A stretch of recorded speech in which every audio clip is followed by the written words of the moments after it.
കേരളം ചുട്ടുപൊള്ളുമ്പോൾ തണുത്തു വിറയ്ക്കുകയാണ് മൂന്നാർ. മറ്റു ജില്ലകളിൽ എത്ര കടുത്ത ചൂടായാലും അതൊന്നും മൂന്നാറിനെ ബാധിക്കാറില്ല. അതിനാൽ തന്നെ പൊള്ളുന്ന ചൂടിൽ നിന്ന് മോചനം തേടി നിരവധി ആളുകളാണ് മൂന്നാറിലേക്ക് ഒഴുകിയെത്തുന്നത്.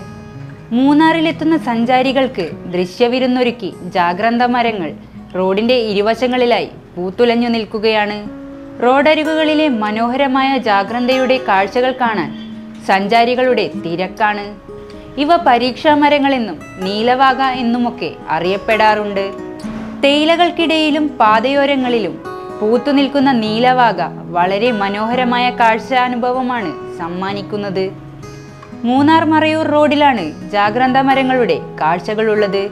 വയലറ്റ് നിറത്തിലുള്ള പൂക്കളാൽ പൊതിഞ്ഞ മരങ്ങൾ മലനിരകളിൽ വസന്തമണിയിച്ചിരിക്കുകയാണ്. പച്ചപ്പിന് നടുവിലെ നീലപ്പൂക്കൾ തലയെടുപ്പോടെ നിൽക്കുന്നത് കാണാൻ പ്രത്യേക ഭംഗിയാണ്. കത്തുന്ന വേനലിൽ മറ്റിടങ്ങളിലെല്ലാം കരിഞ്ഞുണങ്ങുമ്പോഴാണ് വസന്തത്തിന്റെ വിസ്മയക്കാഴ്ചയൊരുക്കി മൂന്നാറിൽ ജാഗ്രന്ത പൂക്കൾ പൂത്തുനിൽക്കുന്നത്.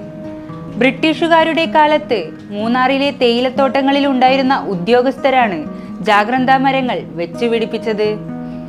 കേരളത്തിൽ ഏറ്റവും കൂടുതൽ ജാഗ്രന്തകൾ ഉള്ളത് മൂന്നാർ, മറയൂർ, ദേവികുളം എന്നിവിടങ്ങളിലാണ്. ഏറ്റവും കൂടുതൽ ചൂട് അനുഭവപ്പെടുന്ന ഫെബ്രുവരി മുതൽ ഏപ്രിൽ വരെയുള്ള മാസങ്ങളാണ് ജാഗ്രന്തയുടെ വസന്തകാലം. പണ്ടുകാലത്ത് ഔഷധക്കൂട്ടുകളിൽ ജാഗ്രന്ത പൂക്കൾ ഉപയോഗിച്ചിരുന്നതായും പഴമക്കാർ പറയുന്നു. വഴിയോരങ്ങളും ഉദ്യാനങ്ങളും അലങ്കരിക്കാനായി വിദേശ രാജ്യങ്ങളും ജാഗ്രന്ത മരങ്ങൾ നട്ടുപിടിപ്പിക്കാറുണ്ട്. ജാഗ്രന്തകൾ കൊണ്ട് നിറഞ്ഞു നിൽക്കുന്ന ഒരു നഗരം തന്നെയുണ്ട്. ദക്ഷിണാഫ്രിക്കയിലെ പ്രിട്ടോറിയ നഗരം ജാഗ്രന്ത സിറ്റി എന്നാണ് അറിയപ്പെടുന്നത്. മിമോസിഫോളിയ എന്നതാണ് ജാഗ്രന്തയുടെ ശാസ്ത്രീയ നാമം. ബിഗ്നേഷ്യ ഗണത്തിൽപ്പെട്ട ആരാമവൃക്ഷത്തിന്റെ സ്വദേശം അമേരിക്കയാണ്.